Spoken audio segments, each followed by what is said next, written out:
Point d'orgue de la marche revendicative qui a démarré samedi à Brest, le rassemblement organisé ce midi au pied de la cathédrale de Quimper se voulait festif, bruyant et combatif. 200 à 300 personnes ont défilé contre les accords de Dublin, un règlement qui contraint les demandeurs d'asile à déposer leur dossier dans le pays par lequel ils sont entrés en Europe, souvent l'Italie, l'Espagne ou la Grèce. Quand un règlement est injuste, inutile, coûteux et pas obligatoire, on peut se demander quand même quel est l'intérêt de l'appliquer.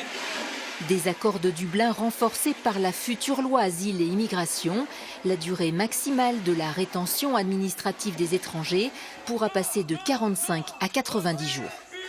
Ça veut dire qu'il y a des centaines, voire des milliers de personnes en France qui peuvent être placées en rétention administrative alors qu'elles n'ont commis aucun délit, qu'elles demandent juste la protection à la France et que leur seule faute, c'est d'avoir déposé leurs empreintes dans un autre pays européen.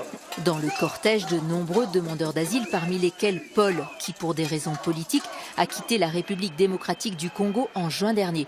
Arrivé en Europe par l'Espagne, il ignorait le règlement de Dublin. Quand on est en Espagne, on nous a dit, nous on vous enregistre pour des raisons seulement de sécurité, mais vous êtes libre d'aller où vous voulez. J'ai préféré la France, pourquoi? Parce que je suis francophone, je sais qu'avec la France, pour s'intégrer, c'est très facile. Depuis octobre, Paul attend, espérant que l'État français renonce à le renvoyer en Espagne et instruise sa demande d'asile. C'est aussi ce qu'ont réclamé les manifestants en lançant leurs petits avions en papier devant la préfecture. Ils plaident pour la fin des expulsions et la révision des accords de Dublin.